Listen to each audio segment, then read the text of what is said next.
Hello and welcome to the In the Money Players podcast, doing something a little bit different, a Sunday recap, something we've toyed with doing for a long time. Today we're making it happen in the aftermath of the Preakness. It is Sunday, May 18th. I'm Peter Thomas Fornatow, back with you from the Brooklyn Bunker once again, and we are reaching out to a man from the planet Texas who is with us, not the guy who's, you can see if you're watching on the YouTube channel, represented behind me, but a man who's here just as often as he is. He's Nick Tammaro. Nick, how are things? I'm doing great, Pete. I wouldn't show you what's underneath my hat because it's this thinning wave of wild pineapple-looking black and silver hair right now. It would not go well on a logo. Is that what you're telling me? It wouldn't be great. We do need a logo at some point, more reflective of the collective that we've become. Nick, obviously, you've been a huge part of that, doing writing for us over at InTheMoneyPodcast.com and also on these shows regularly. And very curious to get your thoughts on this Preakness. We just start with what I say to you off air. What was my first comment? Something to the effect of, he's some horse, isn't he? Good horse. Yeah. No doubt about it. Right. And I think for those of us that have long felt he's clearly the class of this division, it's not vindication by any means. I mean, he ran a winning race in the Derby and probably wins the majority of the Derbies that we've seen in recent years. But it was nice to see the connections be awarded for having the faith and the confidence that he could come back on such short rest. And, you know, I guess obviously this is the time for us to pick apart every element of it. I think the biggest thing that I would say in terms of a takeaway is that I don't really think I'd be in a big rush to glorify our countryman Umberto Rispoli's ride. I don't think it was a good ride really at all. He actually took a horse that should have won by a comfortable margin and made it a lot closer than it needed to be.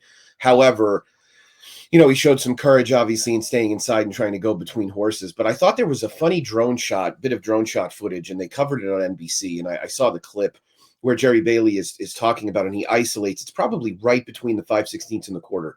And you can see very clearly in this shot that there was an opportunity at that point in time for Umberto to just say, the hell with it. We're making the 4-lane change to the right, and we're going to go outside. And Bailey made the comment that he might not have won if he did that. And I thought to myself, he might not have won by 3. He probably would have won by 6, right? There's no way that he wasn't going to win that race by a comfortable margin doing so. And then ironically, Umberto in the post-race press conference referenced Jerry Bailey in telling him to save ground, that you win the Preakness by saving ground. And Jerry has won many, many more races than me, and I'm not going to get into that type of conversation, lest I be reminded on Twitter again that I've never ridden a horse, at least one that was willing. But at that point in time, staying inside is just like, I had a friend tell me on the phone earlier this morning, why does he ride that horse like a 10-1 shot? It's a very interesting observation. You know, and he did. And so I wish that he hadn't made it so hard on him. Now, one of the things that I wanted to bring up with you in watching the replay, one of the 20 times I've already watched it, is what happens if Clever Again is a rallying horse and not a tiring horse? Because at that point in time, when they start to, the bump where goal-oriented looks like he's coming in, that's journalism hitting his hind end. Horses don't naturally make a leftward jerk like that when obviously they're not running straight. So that contact was pretty much all initiated by Umberto in journalism. And it was something that wasn't necessary because he had more than enough horse to go outside and win that race. Let's back up, because we do, on the YouTube channel especially, we have, I mean, everybody's seen it, but you're describing it in the detail of you and me, who's watched the race 6 times. How would you describe the incident? Also, before we go any further, I don't think I've even name checked him yet. Journalism, of course, the horse that we're talking about, who gets the job done. We'll talk about the figure, etc., what he paid in a little bit. But give a description for the more recent fans who are watching along of how you saw this wild incident play out. Yeah, so obviously, I mean, for the novice race watcher, what you want to know is that in a 2-turn dirt horse race, it isn't a matter of who is accelerating the most. It's a matter of who is decelerating the slowest, because dirt races are run where you're at your quickest early, and then you gradually slow down as the race goes on. Journalism is a horse with a pedigree and a background that would lead you to believe that he is very distance oriented. He is typical of his sire, Curlin, in that you have to get into him a little bit. Like, you have to nudge him along to get him to top speed. He is not a horse that you just adjust the reins and all of a sudden he starts to now make more of a move. So I think what happened around the both announcers referenced that it's probably around the half-mile pole, half to 5/8. They obviously were each getting to journalism in the field. They were paying particular attention to him as well. And they saw that Umberto started to move the reins a little bit. He started to push him a little bit harder. And then as he was hitting his top speed or maintaining his top speed, the other horses started to tire a little more rapidly, I think, than Umberto probably realized it. And that was when he shoved him into that tight spot on the inside.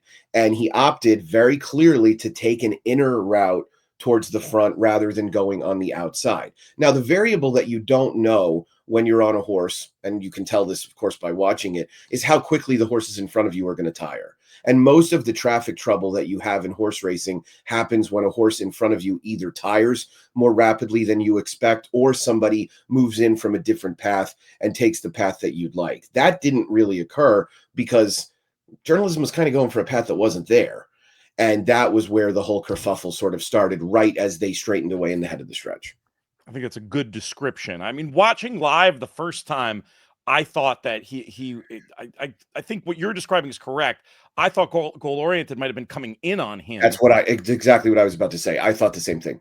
So watching live, but as you watch that replay, it much more is a case you think of goal oriented just tiring and riskfully going for the hole that wasn't there. I think a little bit of both. I think, look, Flavien Prat on goal oriented, and my understanding is that Flavien and Umberto are friends. But obviously, when you're on the racetrack, you're all competitors. He could have easily just allowed goal oriented to continue to move out or not necessarily make any contact with journalism. And then, of course, we all would have said, oh, well, Flavien just, rolled out the red carpet for the favorite. Right. But he opted not to, and he wanted to hold his position. He probably didn't really have enough horse to lock journalism in for too long because goal-oriented was tiring. I think I saw a quote somewhere, too, where Flavien said he thought he could have finished second or third. That's nonsense. He obviously wasn't going to finish any better than fourth. He was fourth best on the day. But, yeah, live view, I thought, oh, Pratt's keeping him locked in. Journalism looked like he could have easily gotten outside. And what we really see in watching the replay is that Pratt was really maintaining a straight course. There was simply no room there.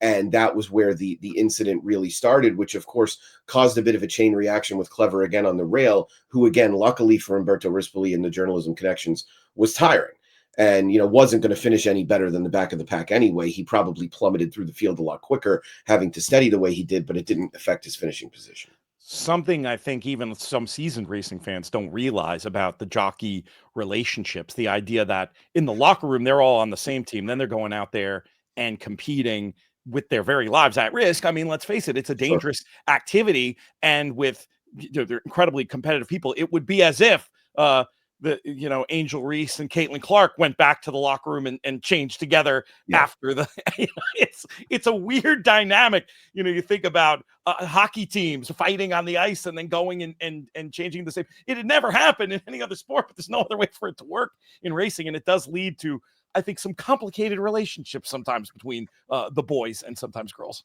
Yeah, I think for sure. I mean, you're again, as you're saying, you're stuck in there with your competitors left and right. And so, yeah, it definitely lends itself to that. And, the other thing is that the very nature of your competition is that you're piloting a horse, right? And so you don't really know exactly, you kind of have a sense of what you have under you, but sometimes you don't have as much as you thought, or sometimes you have a little bit more.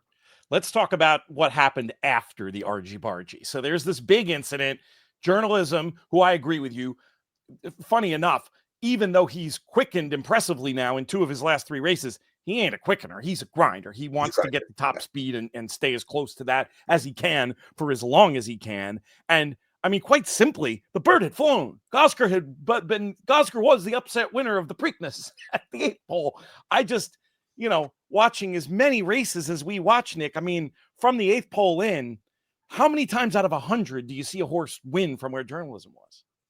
Very rarely, right? It just does not happen very much at all. And, it leads you down the rabbit hole of journalism's PPs that, I mean, this is what he did in the Los Alfuturity. This is what he did in the San Felipe. This is what he did in the Santa Anita Derby. He had a target in front of him. And that was one thing that Rispoli acknowledged yesterday, is that when he sees a target in front of him, he's going to go get him.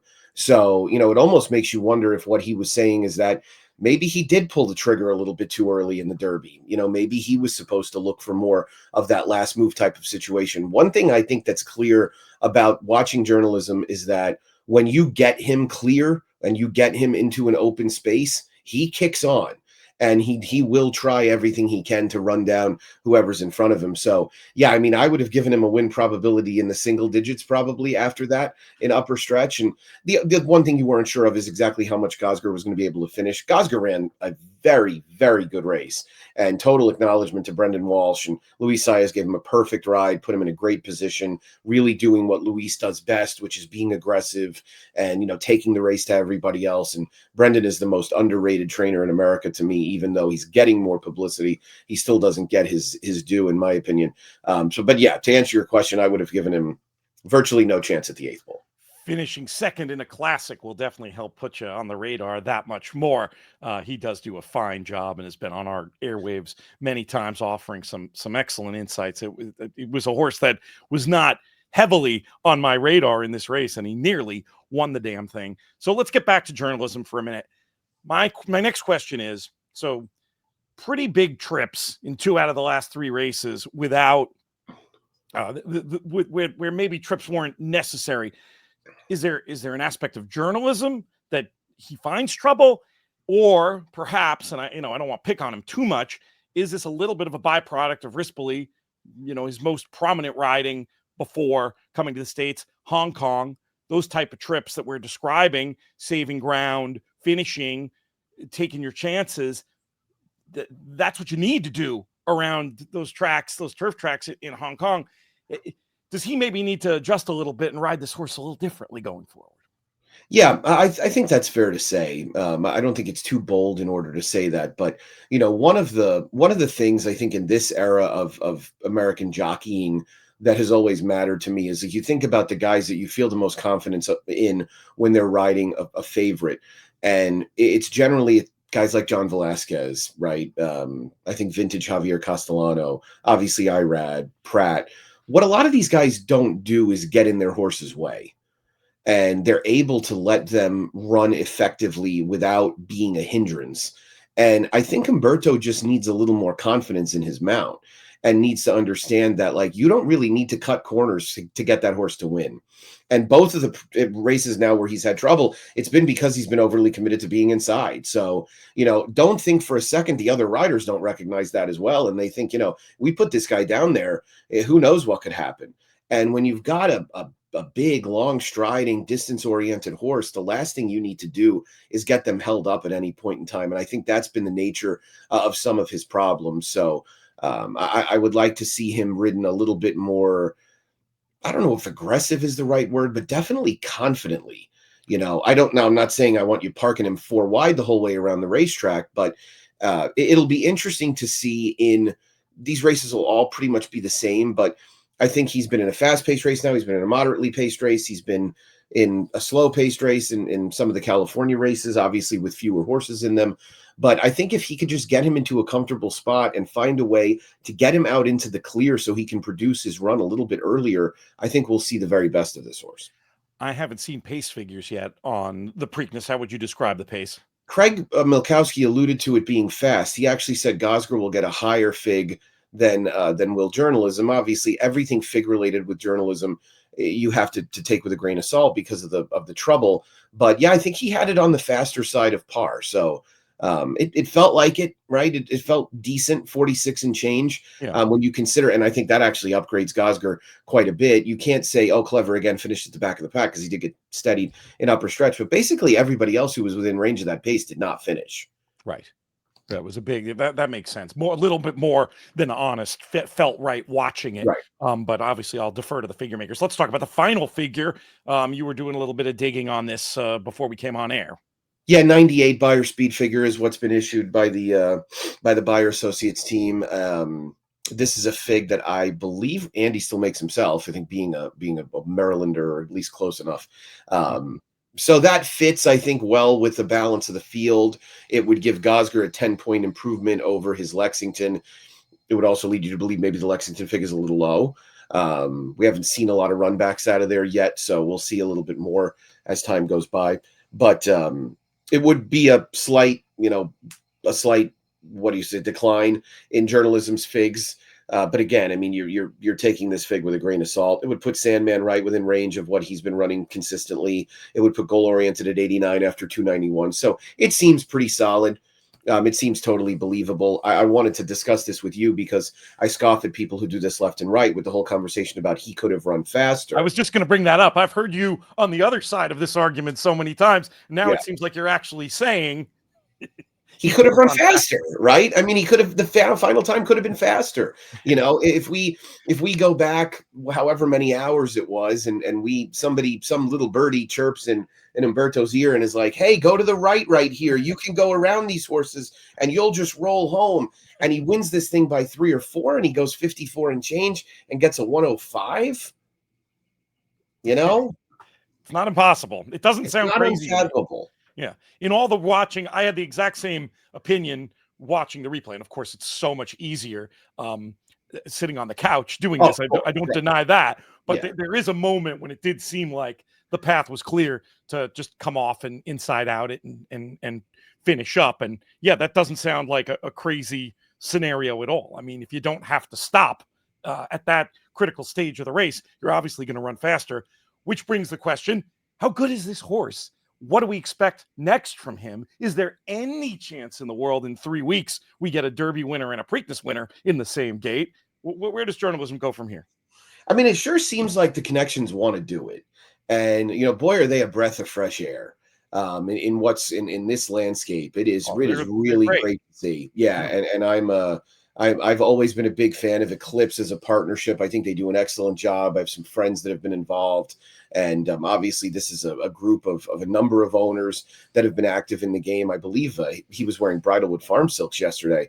Yes. But LaPenta's in there and Don Alberto's in there. So it's a good group of owners. But, Aaron Wellman seems as if being the head of Eclipse, he's kind of been the one that's dealt with the media most. And he made it pretty clear yesterday. They want to run in the Belmont. I think, Pete, what it boils down to is I've discussed this in the past, and obviously I'm not a trainer. But to me, if you were like really doing your job thoroughly, aren't you bringing a horse to the Kentucky Derby that you are planning on running 3 times in 5 weeks? That's how they used to do it. I mean, only the modern game makes me think that that's not the case.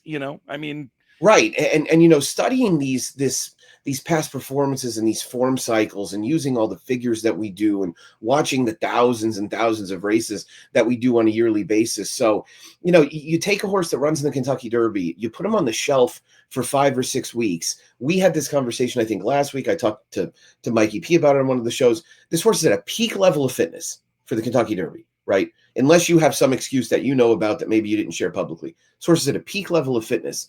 The last thing you want to do is sit on them for 6 weeks. Like, it makes no sense whatsoever.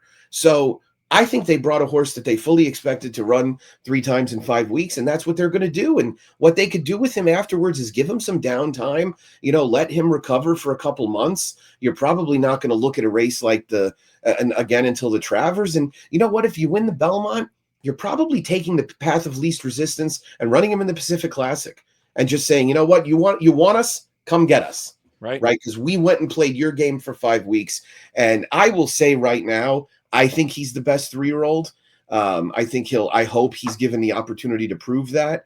I think if they're playing a little bit of a road game, going to take on Sovereignty at Saratoga, but you know what? I applaud the connections for even considering it. I hope it happens. Who's the favorite if they both end up there? Journalism will be favored. I saw somebody say they thought he'd be even money and Sovereignty would be 5-2. I don't think there'd be that much of a stretch. I think they'd be more in like the, 6-5, 2-1 kind of range. I think Journalism will always have that cachet, having been the Derby favorite. But Sovereignty's now the Derby winner, which matters quite a bit. But I think all this popularity that Journalism is rightfully gaining based on what happened yesterday, he'll be the favorite. But I don't think it'll be by a massive margin. And then, of course, looking at the Belmont, not that we're going to spend a whole lot of time on this, but you have Baeza getting back into the mix as well. So, it's nice to see that there are going to be additional horses running in there. I think if both of the 2 heavy heads go, All they each need to do is call up a speed horse and make sure that one of them shows up. Although journalism's camp may not want much of a speed horse to go. They might want their edge to be that they can be a little bit more forward on a horse like Sovereignty. But I haven't really seen anybody mention that looks like a speed horse. So I haven't looked. Yeah. Do we have any? I'll look for stakes probables. Off the top of your head, do you know anybody else from the Derby who's definitely pointing? So the only ones I can think of right now are all closers, right? I mean, the horses we've seen mentioned are Hill Road, Sovereignty, and Baeza. Baeza is not really a closer. I think he ended up farther back in the Derby than he kind of needed to be. But yeah, I don't know who will go from the Derby. I think, you know, what we'll see sort of a la Sandman in the Preakness, as time goes by, you're going to see people become more interested, and they should, because mile and a quarter at Saratoga is a fair trip. You can easily get there on the front end like Dornick did last year. Dornick basically wired. But I don't see any of those. I wonder if Brendan Walsh maybe considers, well, no, he's not going to run East Avenue against a Godolphin horse. Obviously, that was dumb. But yeah. Here's the list as of now from the Horse Racing Nation page. Baeza, Cornucopian, interesting. Hill Road, closer. Rodriguez. Grande. Oh, Rodriguez is supposed to go, but Rodriguez was supposed to run in the last. Exactly. We'll see what happens with that, how quick that foot bounces back. Grande, Sovereignty, Journalism, Final Gambit. So you're all closers. Yeah, not a ton of speed, depending on what happens with the Baffords, I guess. Yeah. Well, Cornucopian is not going to run in the Belmont. I mean, Cornucopian may run at Saratoga in early June. Hopefully, it's in a one other then. Right. But you know, and that, I mean, yeah, I don't know how much you want to talk about also rans in the Preakness, because it's worth doing. Yeah, I think we should. I think we've there's more we could talk about journalism, certainly, but we'll save that. We're gonna have loads of other stuff. Should remind folks to subscribe to the In the Money Media YouTube channel, because we'll have plenty of YouTube exclusive content. Obviously, In the Money Players Podcast, wherever you get your podcasts on the audio side, to get our bread and butter stuff. But the YouTube channel, great place to get lots of bonus stuff. Helps us out if you subscribe there. We blew past the 12,500 goal, by the way. Well, I haven't decided what the number is going to be. We'll push for Belmont, but help us out regardless. If you haven't subscribed already, do that. Also, let us know what you think in the comments. Maybe the key question for the comments is,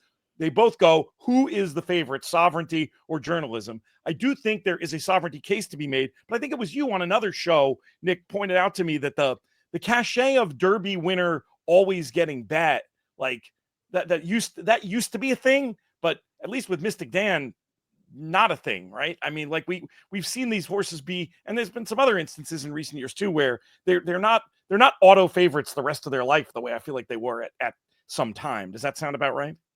Yeah, I think that's fair. I think it also has to do with the fact that Mystic Dan was a long shot when he won the Derby. Right. So, you know, I mean, I still remind people that Charismatic was 8-1 in the Preakness. Right. So, you know, it's not as if just being the Derby winner makes you all of a sudden overly bet. I think the Triple Crown horses changed that a little bit, in that they had so much fanfare and were so popular that they ended up going off. I believe War Emblem went off the favorite in the 2002 Breeders' Cup Classic, right? I mean, I know that field didn't exactly have a whole lot of heavies from the handicap division, but it is kind of amazing to think that he went off the favorite in a field like that. So, yeah, I mean, there's a lot of cachet associated with it, but he was still in a skewed win pool, and in not really a truly indicative win pool. He was 7 point something to 1. So it'd be hard for me to imagine he would get below Journalism in terms of favoritism. Let's talk about, before we get to the also rans, the overall business on the day, because I want to let you properly take a victory lap for keeping things the way they are, which this year seems like a pretty good data point for, given the stories we did. You know, I was concerned about the stories with having both Sandman and Journalism go. That was less of a concern this year, certainly. You know, we're not going to get into the debate any deeper than this, but I think, to me, the sneaky best argument against leaving things the way they are is the business that these races do as currently constructed. And once again, that's a data point in the favor of keep it the way it is. Yeah, I think one of the things that's totally overlooked is exactly what you just laid out, which is that the urgency created by a short series before the summer has really kicked in is significant. And you're just not going to get it if you start to stretch it out. And, you know, the folks at Naira are going to experience this to an extent this year. Obviously, business is going to be up at Saratoga relative to what it was at Aqueduct the same weekend a year before on July 4th. But if you put the Belmont Stakes on that weekend, you have spread out the entertainment dollar, you have spread out the wagering dollar in terms of there being other things going on that time of year. There's just not the urgency that you have because it's ingrained in people that the Preakness is 2 weeks after the Derby.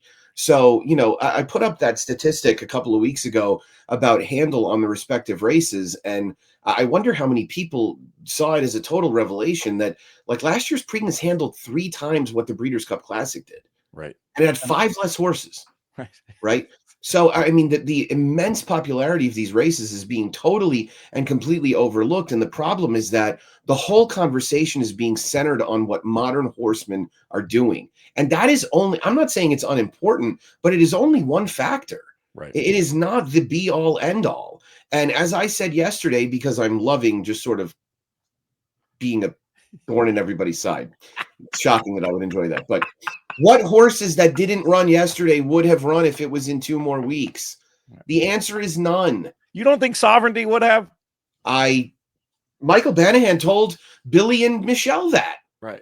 On the owner podcast. So I mean, I don't really. I mean, do I firmly believe it? Not really, but I do believe. I'm not saying he was lying, but I think I'm not saying you talk yourself into things when you're in these fantastical situations. Right. As a rule, I think if you gave the majority of these people, if you gave them a choice of, do you want to come back in 28 days or do you want to come back in 56 days?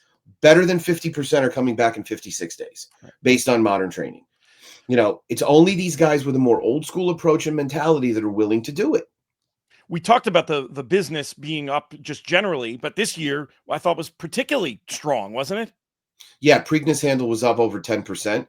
The handle on the day was the second highest of all time. I think the number was 121. I'd have to get the exact number, but 2021 was the only year where it was more. So that's outstanding. I mean, that's really, really strong. Yeah, that's incredible numbers. So, I mean, getting back to my, Randy Moss having finally sort of pulled me to his side on this one. My main thing was something's got to change because if Derby winners are going to be routinely skipping the Preakness, but maybe what just needs to change, to your point, is modern horsemen's attitudes and maybe seeing journalism run so well, Sandman run so well, back on 2 weeks. Maybe there's some incentive, maybe there's some change in training that could happen to make them realize, no. There is some magic to where these races are placed. Let's get these horses in the gate more. I don't know.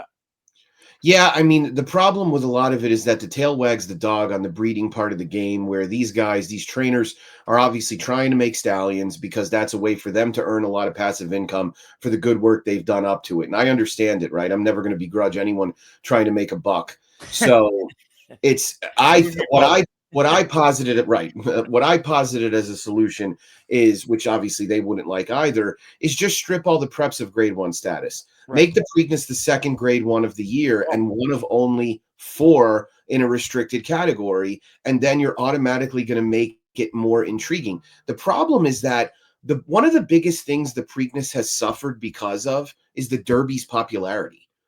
Right? Nobody really does what Chad Brown has done twice in the last 8 years, which is to say, hey, I'm going to skip the Derby. I'm going to go to the Preakness with a fresh horse. And let's be honest, Pete, that only happened because he has an owner who was willing to do it. Right. And a lot of these owners said, I want to go to the Derby. What are you talking about? Absolutely. Yeah. I mean, to think a lot of the early voting finished second in the Wood Memorial, beaten ahead, and they skipped the Derby to run in the Preakness. And you know what ended up happening? They won the Preakness, and you know where early voting is now? He's at stud. Yep, exactly. Right? And same thing with Cloud.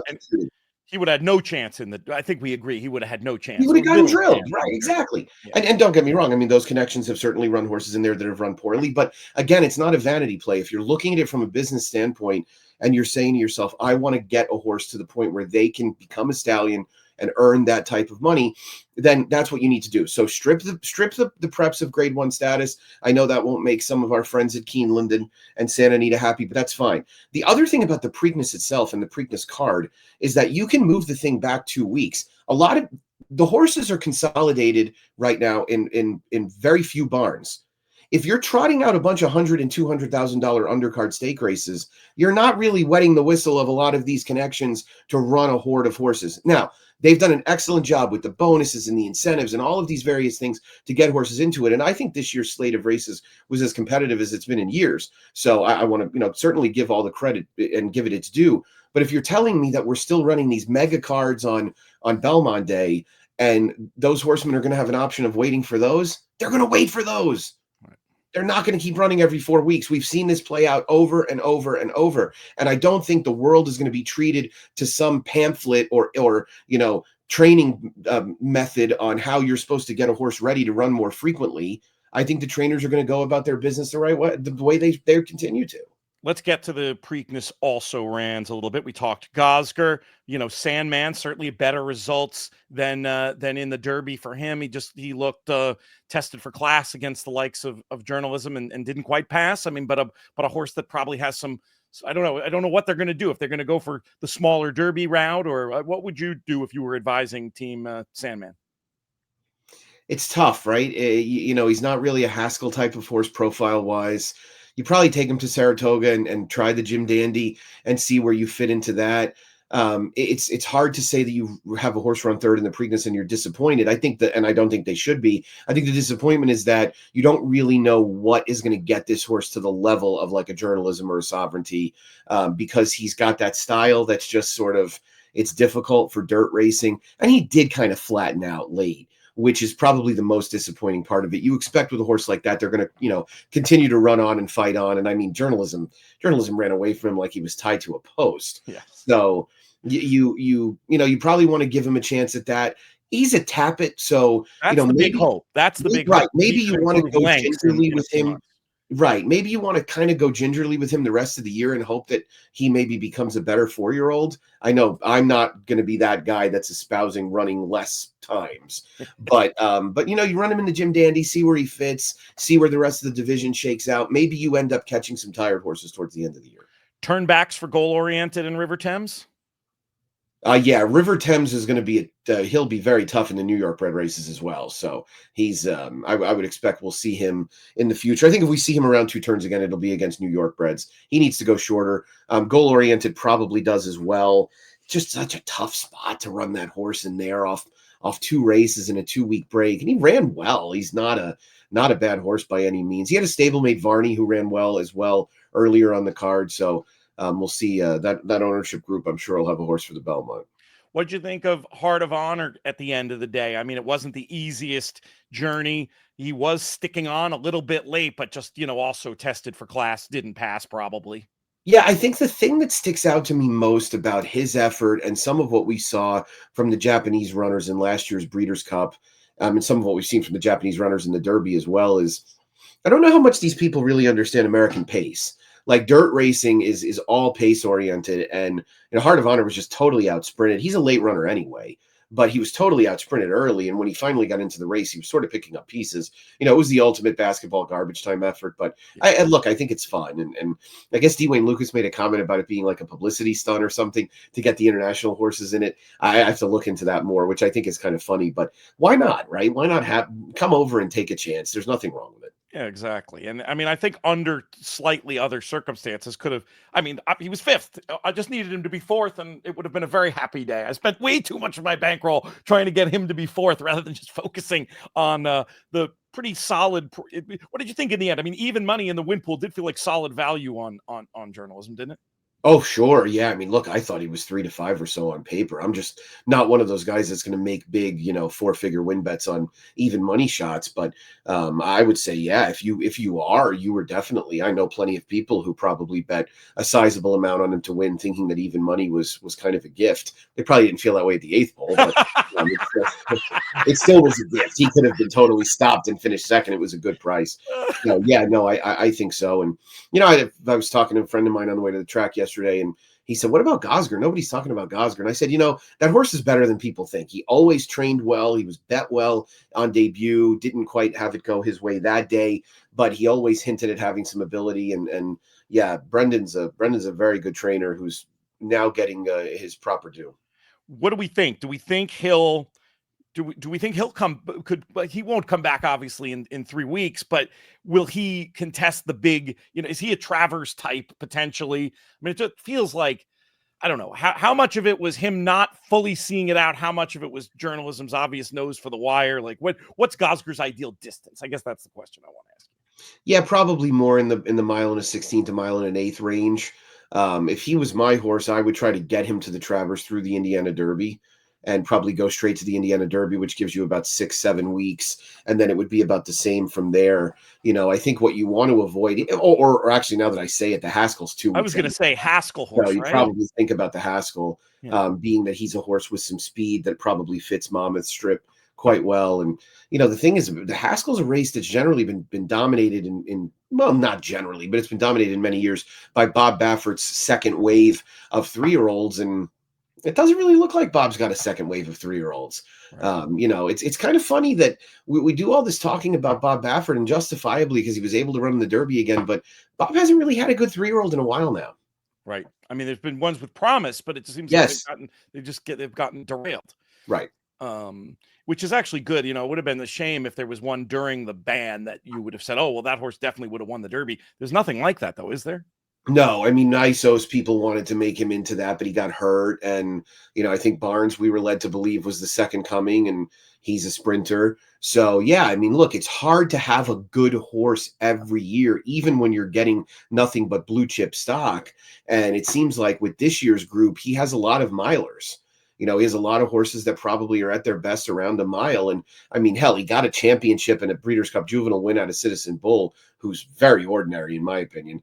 But nobody's going to take that away from him. So obviously, you get him the right horse, he's going to get you the result that you want. And, with that being said, now that I've said that, Rodriguez will probably wire the Belmont and just piss in my face. But yeah. It happens. It's been known to happen. Yeah. The old sand getting kicked in your face. Yeah.